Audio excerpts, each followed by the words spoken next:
difference that, yeah, you got to love him because he really turned everything around. He got himself together, and what he puts out is always coming from the heart. Mm-hmm. He's not just repeating what we taught. He finds it in himself. Here's the way I see it. Here's the way I'm going to explain it. And here's the way I'm going to teach it. And when you see that, then that's all growth on his part as a human being, right? And that's what I love about that. It's like, dude, he's taking charge of himself. He's doing the things he needs to do. And he keeps me growing. You know what I mean? It's not just himself that's going. I mean, because of what I see him now, I got to match that. Just to say, this fucker's outdoing me. I need to do something, to make myself look right. So, well, that's age and strength too. Yeah. Which is good training for us. Yeah. I think he's got so much talent that he could pretty much write his own ticket from here on. I agree with that. I mean, like I said, I've been around the arts for a long time, and I've seen folks who weren't as skillful, opening their own shop and being wildly successful as they should be for taking that leap. If there's any doubt, get it out of your head. I'll just say, if you trust me, trust what I'm telling you. From that perspective, My only question to you guys is, but what am I doing wrong? Well, there is. Wait, let me go get the list. I got a book. I got video. I think we all do something wrong in the arts. I mean, I think, because it's just human nature, right? We look at ourselves a certain way, and then we're reminded by the other friends to say, hey, you're kind of a dick here, or this and that, whatever. And that fixes it. Yeah, Dennis has done that a lot. I'm very thankful to you. And he hasn't really been charging us, so that's a good thing. But as far as what you're doing wrong, I don't call it doing anything wrong. That wasn't a legitimate question. I was just and because you said that, I'm going to tell you, you're not doing anything wrong. You're just doing what you think is right for you. Yeah, and that's what I love about it. You're not trying to make any excuses for anything that you do. You just do. But but to that, man. No. To that point, though, I think that question is why, and not just you, and I actually coach my clients in this, is ask that question, but ask it of trusted individuals. So, for instance, Mike Cardenas is a well-respected martial artist. Next time you're in a private session with Mike, just say, or a private tournament with Mike, say, Mike, let me ask you a question. Find something wrong with me and let me know what it is. Do that with Bob Gomez and Harry Green, all these folks, because they're the folks who are going to look at it with the right eye. They're going to go, well, this is really not wrong, but you might be better off doing it this way because this is what works for me. And it may or may not work for you, but now like I was showing Eric today, you have a different way of looking at it now. And in that, you'll find the right. Well, see, and actually, I thank you a lot in reference to that, because I did a seminar and you asked me a question, and even then I was still incredibly indifferent because I'm not comfortable with other people's recognition. Yeah, you pissed me off with your answer. Yeah, but I remember that. I had to send him shit the next day. But that's what led to the idea that if I'm going to continue to do this, as indifferent as I may be because of how I feel about positive, recognition, I can't dismiss the fact that there are people listening, which means I have to take care into what I say and even what people say about it, because that's what's going to allow me to then continue doing the positive and avoid the negative. Right. And not even the perception aspect of it as much as it is really, am I doing these students a disservice by being this way, or am I helping them grow in some way by curving that part of myself or that part of my psyche, as it were. So just for the folks who are watching, I don't like leaving things down because people fill in the blanks themselves, right? So what Naeem's referring to is at his first seminar at the VA Academy in Antigua. Love that, Mike. You're always great about bringing folks, people together. Dude, you're always great about bringing folks together and letting other folks have their moment so that they can grow. So he had his first seminar there, and I walked over and said, hey, how do you think you did? And I can't remember your response, but something that's like, well, should I have an opinion or something like that? Yeah, something along those lines. I was like, wait, should I care? Yeah, that's what you said, something like that. And I looked at him and said, oh, okay, well, good. I'm glad you felt good. And I walked away, and I'm going to tell you why it pissed me off. Because in my mind, at that moment, I said, you will never be on any seminar that I put on. Because as good as you may be, that attitude at some point is going to come back and bite you in the ass. Right. And that's just an attitude that nobody should have, in my personal opinion. So Why I'm should I control care? something. Little prick. But the point I wanted to make was that was the story. And when I talked to Rick about it as his teacher, not as his anything else, but other than his teacher, say, hey, your student has a little bit of an issue, I think. Rick was quick to point out that what you just said was that you're not used to this. You, as a defensive mechanism, you basically say, well, I don't care. Right. But in that, I saw growth after several conversations with you afterwards. Not that it was the point of the conversation, but I saw, oh, I know what you're talking about now. So that was the time when you did that, and I talked to him, and we were playing in the gym. Mm-hmm. I did his favorite move on him, and I slapped him with it. And, I was like, and that's why he had that perplexed look on his face. It's this shit. The guy just beat me up with my own stuff, and I couldn't even do a goddamn thing about it. But more of the exactly. But more to the point though is that when you, and like you said just a few minutes ago, you know, if you don't guard what you say, it takes opportunity away from you. Right. Because, and we were telling Eric over breakfast, it's like whether you believe in the construct that you live in or not, the fact is you live in it. That's Right. the reality. You're a part of it. Yeah. You can't. You're not an island. Yep. So, not to digress. Yeah. But, No. But that's exactly the point, and that's why this vehicle to me isn't just me, you know, kicking and punching and swinging sticks around. I mean, all that stuff is fun. It's a lot of fun, but that's not the goal. That's not the outcome. That's not the reason why I stay. It's the growth. It's something that you can then measure yourself to say, I was here, now I'm here. And it has nothing to do with the skill sets or the skill level in which you are. It's really the person. Are you a better version of you today than you were yesterday? So to that point, what is your favorite part of the martial arts, and what is your funnest part of the martial arts if it's not the same? The funnest part of the martial art is, Picking on me. yeah, besides Kick that, my well, ass. I don't know if that's martial arts. My children pick on you and you don't train them, so that's just fun. You got me there. Fun, elder abuse, it's all I know, right? So, I think the funnest part about it is having that nonverbal communication with somebody. Whether That's it's a training partner or it's somebody at a seminar that you've never met before, when you exchange punches, when you exchange techniques, there's a transference, there's a communication that happens between people. You know if somebody's truly a nice person by the way they come at you, or just a dick, or just a newbie, or an experienced person. You can tell so much about the individual that they can't express with words oftentimes. And to me, that's one of the funnest part about training the martial arts. And what was the second part of that question? What's your favorite part? My favorite part, though, is the growth. Yeah.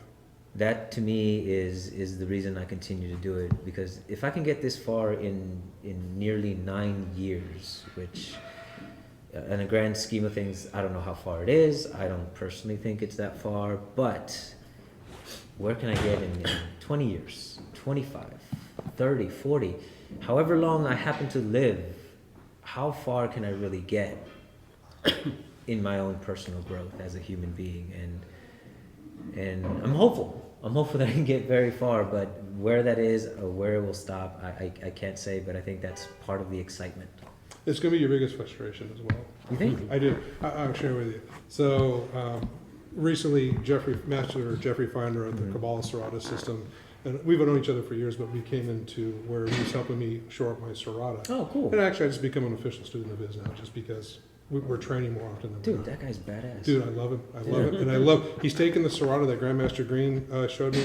You know, because in COVID, I wasn't going to see Grandmaster Green or his wife because you know it's COVID and Right. they're older people. So a lot of my Serrata went south. Oh, Because you know, when you train by yourself, you get sloppy. only so much, yeah. Right, and then so Jeffrey was kind enough to tune me up, and then it's like, I like this, it's fun, so we're going to play. So I got frustrated one day. For some reason, it just wasn't clicking. Not with him, just at practice, right? Uh-huh. And this is where I'm saying it's going to frustrate you. Because at 58, being in the arts for as long as I have, having my credentials that we have that that are important, I'm like, what the fuck am I doing this for? I threw the stick down. It's like, so I know what I need to know. I walked in, I poured myself a cup of coffee, I'm sitting at the sink, and this is something that comes out of my coaching, and sometimes you got to coach yourself, right? Yeah. I just sat there in the sink, I'm drinking my coffee, it's like, son of a bitch, yeah, Jeffrey's not that good, I don't care. I started drinking this coffee, and I'm like, shit, I didn't come this far just to come this far. And that will be your drive and your nemesis. Because I see it in you. I see it in Eric over there. Yeah. You know, and I can tell, and you know when somebody has that in them because they get frustrated in conversation when you're trying to explain something. And it's not about they're frustrated with you, it's that they're just like, they're trying to get through a breakthrough. So whether it's the martial arts, business, self-development, whatever, when they get to that point and you just watch them, and obviously you see that that manifestation of, I didn't come this far to get this far in some form or fashion. Yeah, you hit that wall. Boom. And then you break through it and you pick up the stick. In this case, you pick up the stick and you train again. That's going to be your best driver and your biggest frustration. But whatever it is, that keeps you focused on the task at hand, and that is just continually learning and then give it back and share. Yeah, well, to me, giving it back is part of the learning aspect. Yeah. And I blame Danny for that, like, completely, because he came up with the 5 levels of understanding that have... I love that, by the way. Yeah, they guide everything that I do. What is that 5 the way levels of understanding? What is I'm that? getting to that. Let me lead into it, damn it. Just And you pay jump this guy? into that. No, not at all. I have to I give him don't as pay him much anymore. shit as I can, folks. I'm getting old. But shit, I owe money. And he owes me money. Because as the 5 levels of understanding is the process of the physical action to the mental aspect of it. Because if you don't understand it, then what's the point of doing it? You don't know how to use it properly. Mm-hmm. So first is gross motion. That's the first level. Can you even move the way that you're being asked to move? After that is then the detailing. The detailing, to me, the way I understand it, is the guidelines that allow you to then refine the movement for your body type, for your own self, and not so much to look like the curriculum. Then third is variation. Can you take the gross motion and the details and change the parameters and still be able to do something effective with it? And essentially you kind of start the process over at 1 with every variation because you go through the gross motion, but it becomes faster. The cycles become faster every time you repeat the process. And then level 4 is, can you teach it? Doesn't have to be the whole art, just that particular lesson. Can you pass it on to somebody else? And more so than that, do you understand it well enough to pass it on as yourself? And not just parroting what your teacher said and using their words and using their verbiage and their emphasis and their inflection, but rather your understanding at your level using the vocabulary that makes sense to you and be able to get it across to somebody so they get it. And that leads into level 5, which is then you're creating your own way of doing things, essentially your own system, really. And I guess system isn't the best word, but your own manifestation of that system. I guess you should. No, and I think you see that in the art. I mean, who comes to mind is Grandmaster Ron Saturno in his modern Serrata, Yeah. which is taking what Angel taught him. And Grandmaster, if I'm misquoting you, please correct me.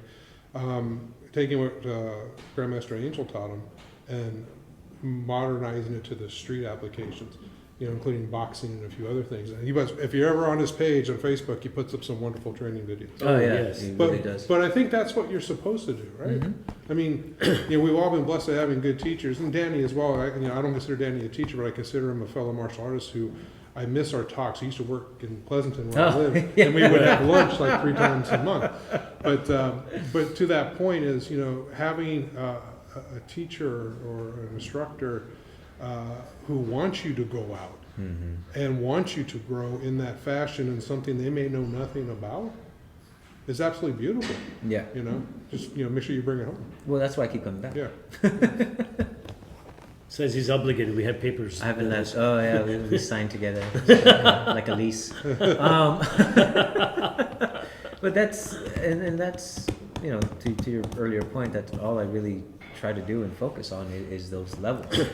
It's like, can I give it to somebody else? And then what they do with it is their own. But it's not enough for them to either be smart enough to get it or dumb enough not to get it. It's how much effort am I putting forward to put that person first, to make sure that they understand it, and to not get that frustration, say this isn't working, but constantly like, all right, let me try this. Okay, let me try this. Oh, we finally got it. Awesome. Let's move on to the next thing. Yeah. So let me ask you this before we move on to our demonstrations section, because we've been at this about 45 minutes now. Yeah, ish. 50. Right, 50 minutes, right? You have what you have. You're learning other stuff. You're constantly trying to pick up new ideas and whatever else.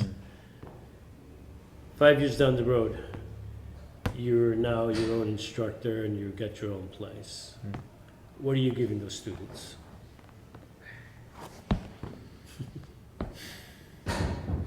That's a good question. That is a really good question. Took me an hour to figure that one out, folks. Took him 15 minutes. I've been sitting here. That's why I haven't been talking much. I've been talking. No. But yeah, this What is am I it. giving a student 5 years down the road?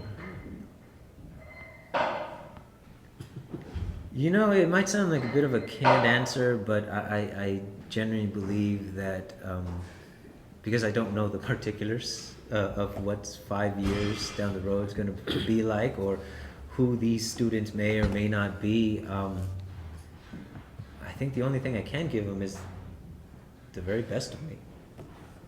The very best of my understanding and the very best of my care to make sure that it's their understanding that becomes the more important or is the highlight of our classes, and not so much boasting myself or putting myself above anyone else. So here's the follow-up question then, because of what you just said, and it isn't that I'm trying to boast or brag or anything to my own home. Do you feel what you just said is what I've given you? Yes. I've had to drag you into the light. Like seriously, like that's why he's getting back at me with this video, because I put him in front of the camera. Because it is the inspiration to say that somebody was willing to put themselves out there and essentially raise me to where I am today, and not to take away from my effort, but to shine light on your effort and the time you put into it to help me realize so much about myself. And if I can do that with one person in this lifetime, then I feel that I would have honored you and Debt done your paid. teaching hostage. Debt paid. Yeah. Exactly. My last question for you: what did you learn about yourself through this process? He's a lousy boyfriend and he's sucking. It's true. It's true. In my defense, I only ever really had 2 serious relationships in my life, one of which was 15 years, the other one was 2. And I suck at it. But, Did you realize it? but I realized that I did. Nothing but love, my brother. Now, do you mean like this martial arts What did you learn about yourself training in this? or this conversation? The training overall, or the conversation, whichever is easiest for you at this point. Well, they kind of go hand in hand, because this conversation has really put me on the spot to evaluate the last 9 some years that I've been training, and I've learned that I'm not as terrible of a person as I once believed myself to be. But I still have some hang-ups in accepting that I may be further along than I imagine myself to be as a human being. But I also believe that too will keep me hungry in not letting myself fall into that arrogance again, to keep myself humble and to continue to grow the parts of me that I've really, really learned to like. Don't worry, me and Dennis will be around to beat the shit out of you. You have any other comments before we turn this over to demonstration, sir? Yeah, just one. You know, it's been an honor to know you. I'm not just saying that because we're in front of the camera. I'm not too impressed with the younger generation. That's my personal opinion, because I'm a man of a certain age, and you know, there's folks out there that I really respect, and you're one of them. I'm not impressed with people my age either. Yeah, so good. don't So worry. appreciate it. That's why you guys are my friends. Sorry, guys. But I don't mean that in a negative way. I mean, I want to be clear about that. It's not like, oh, they're bad and you're good. It's just you rose above the masses of your generation with the martial arts, and then how you've basically taken back your life after this, as you shared with me openly off camera, how your life was kind of fucked up. Yeah. And you found a vehicle, martial arts, Harley Davidson's martial arts, same thing, where you didn't have to go to therapy, but yet not only you fixed yourself, to use that term loosely, but now you're In the process of. you bettered yourself. Thank you. But now you're in the process of being able to offer that to whomever may come seek your door. And I think that's a great testament to the House of Ramos as well as to the House of Guzman when you start doing that. So thank you Thank you, sir. for everything that you've done. All right, folks, we're going to be right back. We're going to reset this. Today's Uki is going to be a wonderful student of mine who's actually just a lot of fun to play with. His name is Eric Eric. Yeah, So we'll be right back. Hey, folks, welcome back. This is the portion that we usually have our guests do demos, but usually 9 is the Uku who gets slapped around. Today we're giving that honorary title to Eric. Eric, say your last name. Imperiale. You couldn't get that? And fuck no. You know how I am with names, goddammit. I'm not even trying. Right? I just Imperial. So anyways, do you have anybody you want to shout out to? Shout out to Danny Ramos, creator of the Bladed Mind. Island Style Kaju Kempo is, what is this? Island One. Island 1. Give us out Martial Grandmaster arts. Bob. There you go. And Grandmaster Bob Gomez, and people know enough about you. But no, How this about your kids, god dang it? They watch this show. No, they don't. Yeah, they do. I'm going to let them know that Okay, you watch mentioned the this. names. Babies, I love you very, very much. Thank you for supporting me in all this and just kind of putting up with me dragging you to every seminar. and- Exactly. Although, for some reason, the little one loves the raffles because she's always hoping to get a knife. And yesterday it came true. She got herself a knife, a 100-year-old knife at that. So it's not just a sharp weapon, she also has a historic artifact, Which is crazy. is baffling. Baffling because she called it out. She said, "Dad, if I win that knife, I get to keep it." I'm like, "Fine, I took away all the other ones." All the other ones. Yes, she's one too many. Seriously. So, folks, have fun. Good luck. Tell my mom I love her. Yeah. Well, so this is very awkward for me because usually I'm the inquisitive one, and now all of a sudden I have to show you something. So I'm going to keep it incredibly basic in reference to what it is that started me on the martial arts journey, which is a very simple process. For those of you who are old enough to know what an analog clock is, it's used to tell time. And it has these little hands to tell you whether it's pointing to the hour or pointing to the minutes. And there's 12 numbers on the face. On that face, I know this sounds stupid, but there's some young people that really don't know what the hell an analog clock is. So, this is the system that we use for our striking pattern. Now, if you're facing a clock, 1 o'clock is always going to be on your right-hand side, 11 o'clock on your left. These are very basic 2 strikes that we use. And this is what it looks like when we play with a partner. Sir. Now, from the very beginning, we start off at close range. Now, obviously, he's staying away from me for some reason because he's scared. Is that That's what it. I'm asking you to come forward so you're in the frame. We start off at close range. That means I can hit him with this hand, I can hit him with my puño on my weapon hand, and this is where we play everything. Now, the premise behind that is that, sure, people might start talking shit at a distance, but eventually you're going to get this close and oftentimes start scuffling and wrestling because they get this close and they realize, I can't punch at this range. So then they grab and they tussle. Real fights. Because our focus is to learn how to be comfortable in this situation. A lot of people are not comfortable being this close.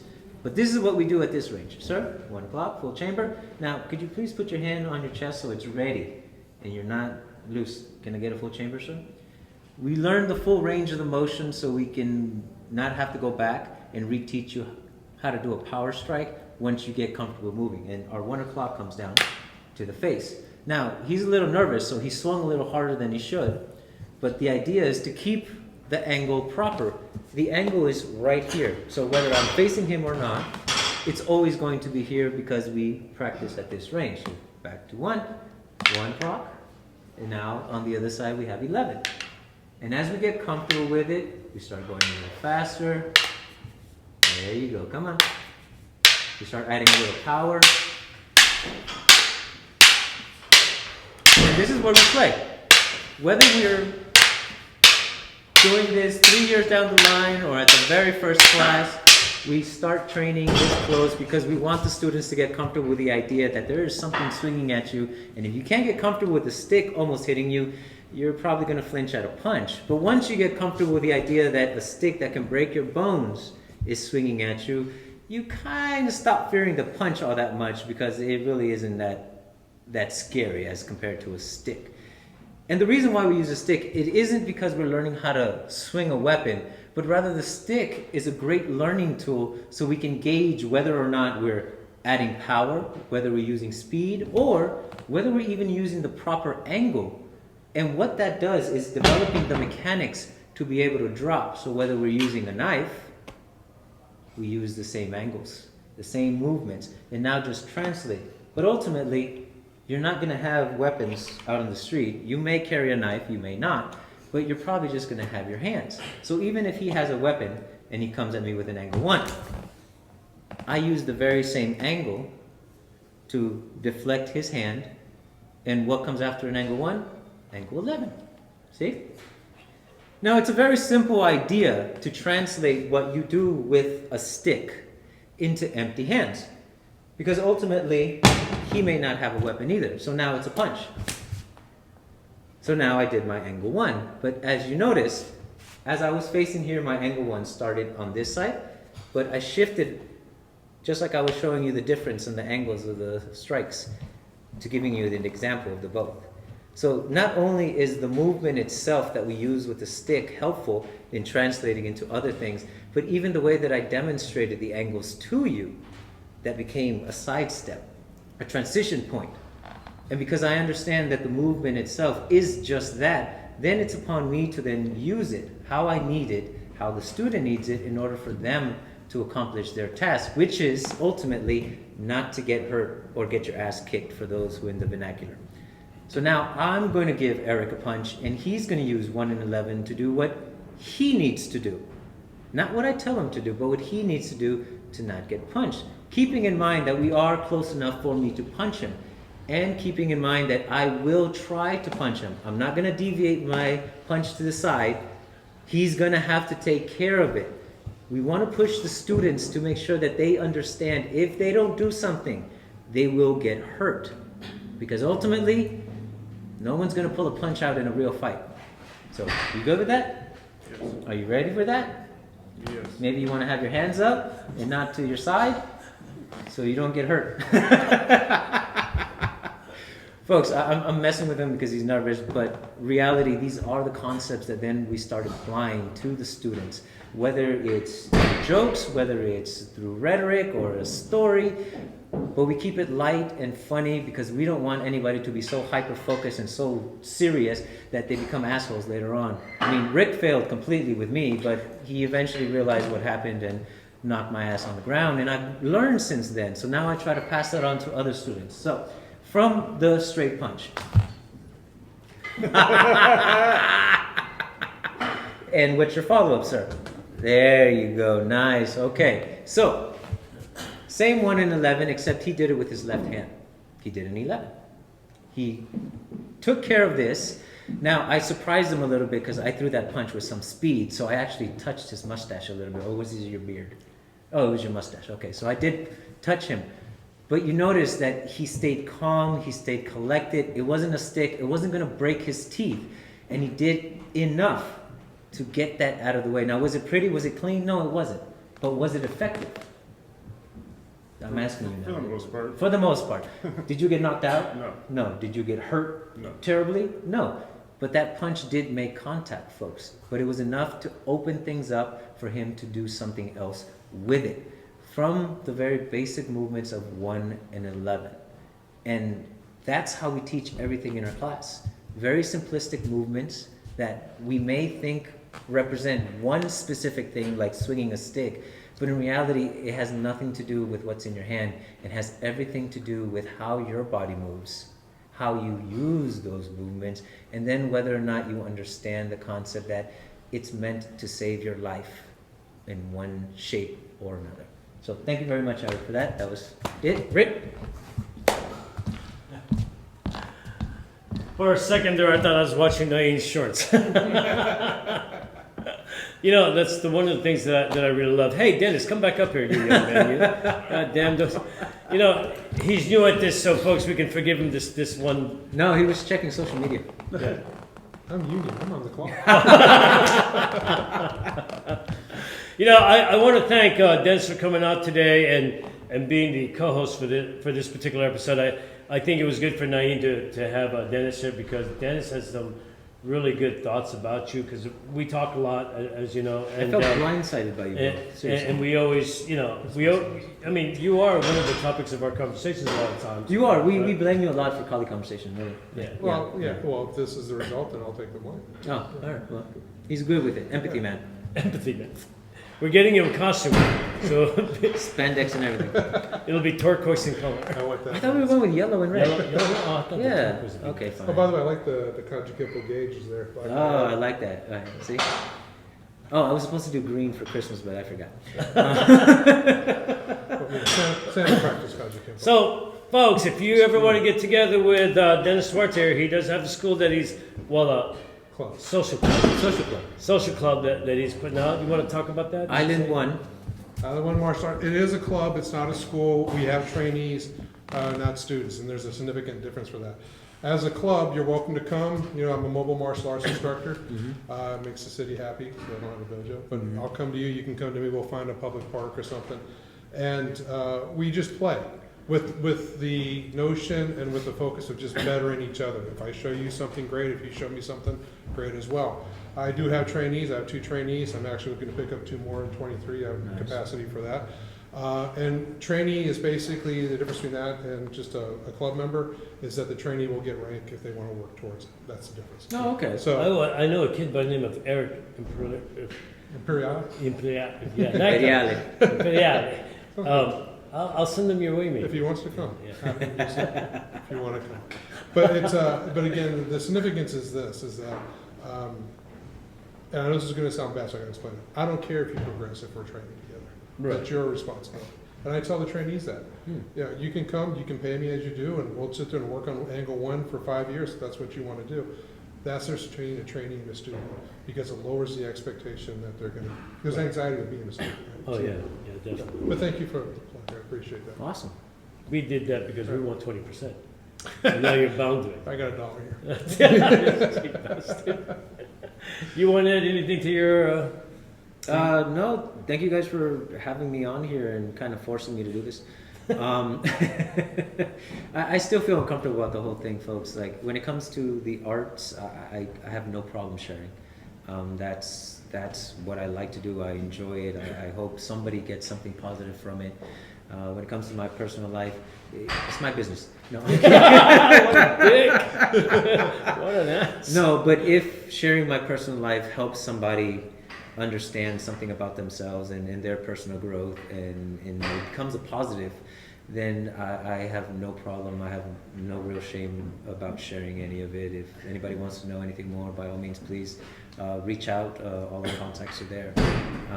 If you want to train, even better, because I'd rather do that than tell you my life story. But either way, any way that I can help anyone grow in any way, small or big, it doesn't matter, because my personal feeling is similar to Dennis's in that good words, good advice, good information is insignificant to what you do with it. Exactly. So it's you, the individual, who has to carry it forward and make a change within your life.